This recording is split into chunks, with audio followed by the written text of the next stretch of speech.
Hi viewers, ఈరోజు మనం Secunderabad parliament పరిధిలోని ఖైరతాబాద్లో ఉన్నాం. సికింద్రాబాద్ పార్లమెంట్ నుంచి 3 పార్టీల నుంచి 3 పోటీ చేస్తున్నారు. బీజేపీ నుంచి కిషన్ రెడ్డి గారు, అదేవిధంగా బీఆర్ఎస్ నుంచి పద్మారావు గౌడ్ గారు, అదేవిధంగా కాంగ్రెస్ నుంచి దాన నాగేంద్ర గారు 3 పోటీ చేస్తున్నారు. ఈ 3 మేము గెలుస్తామని చెప్పి అనుకుంటున్నారు. కానీ ప్రజలు ఎవరి పక్షాన ఉన్నారు అన్న? మే 13వ తారీఖున ఎంపీ ఎలక్షన్ జరగబోతున్నాయి. మన సికింద్రాబాద్ పార్లమెంట్ నుంచి 3 పార్టీల నుంచి 3 పోటీ చేస్తున్నారు. ఏ పార్టీ ఏ అభ్యర్థి గెలిచే అవకాశం ఉందంటారు? కిషన్ రెడ్డి. ఎందుకు కిషన్ రెడ్డి గారు? ఎందుకు? ఎందుకంటే ఆయన మొత్తం డెవలప్మెంట్ అన్ని బాగా చేస్తుండే కదా, దాని గురించి. సో తెలంగాణ మొత్తం మీద ఏ పార్టీకి ఎక్కువ సీట్లు వచ్చే అవకాశం ఉంది? కాంగ్రెస్ బీజేపీలోనే ఉన్నది టఫ్. బీజేపీ అయితే 10 కొడుతుంది నా గెస్ ప్రకారం. సో సెంట్రల్లో ప్రధానమంత్రి ఎవరే అవకాశం ఉంది? మోడీ 100%. ఎందుకు? ఏ కొట్లాటలు లేవు, పంచాయతీలు లేవు, అన్నీ నీట్గా ఉన్నది. లేకపోతే కింద మీద ఎన్ని బాంబ్ బ్లాస్టింగ్లు అవి ఇవి ఎన్ని జరుగుతుంటే చాలా జరుగుతుంది. దాన్ని బట్టి చూస్తే మోడే ఉండాలి సెంట్రల్లో. అన్న, మే 13వ తారీఖున పార్లమెంట్ ఎలక్షన్ జరగబోతున్నాయి. సో మన సికింద్రాబాద్ పార్లమెంట్ నుంచి 3 పోటీ చేస్తాం, 3 పార్టీల నుంచి. ఏ పార్టీ ఏ అభ్యర్థి గెలిచే అవకాశం ఉంది? ఛాన్స్ అయితే బీజేపీకే ఉంది. మళ్ళీ నాగేంద్ర కూడా అంటున్నారు, చెప్పలేము ఎవరు గెలవచ్చు లాస్ట్ మినిట్లో.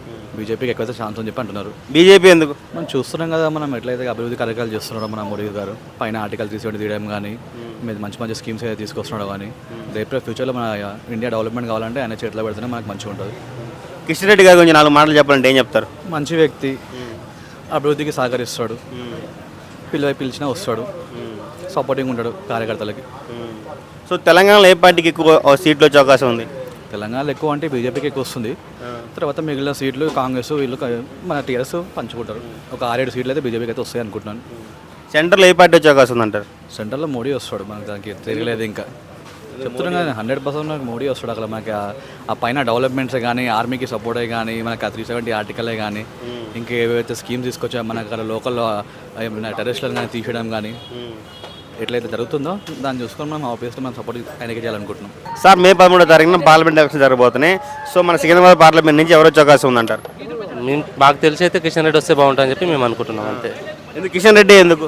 బీజేపీ వస్తే మాకు బాగుంటుందని చెప్పి మేము అనుకుంటున్నాం. సో తెలంగాణ మొత్తం మీద పార్లమెంట్కి ఎంపీ సీట్లు ఏ పార్టీకి ఎక్కువ వచ్చే అవకాశం ఉంది? తెలంగాణలో మామూలుగా అయితే ఇప్పుడు బీజేపీ వస్తే బాగుంటుందని చెప్పి మేము అనుకుంటున్నాం. అంతే, యూత్గా నాదొక సందేశం. అంతే.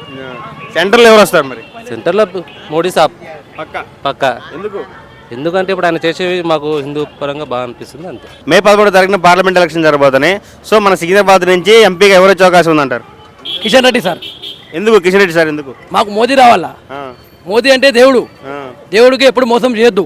నేను వాళ్ళ వల్లే బతుకుతున్నా. మీరు ఏమనుకో, దేశంకి బాగా చేస్తున్నాడు, ఆయన మోదీ రావాలా దేశంలో. మోదీ తర్వాత ఎవరు లేరు ఈ క్యాండిడేట్. మీరు ఏమని అనుకోండి, ఇగో దేవుడు అనుకోని మీరు నమ్మి ఓటేస్తే బీజేపీకి వేయండి. ఎవరైనా కానీ కుక్కకి నిలబడితే బీజేపీకి వేయండి. బీజేపీ దేవుడు, ఇది రాష్ట్రానికి కాపాడడానికి ఉంది పార్టీ. Vote for BJP.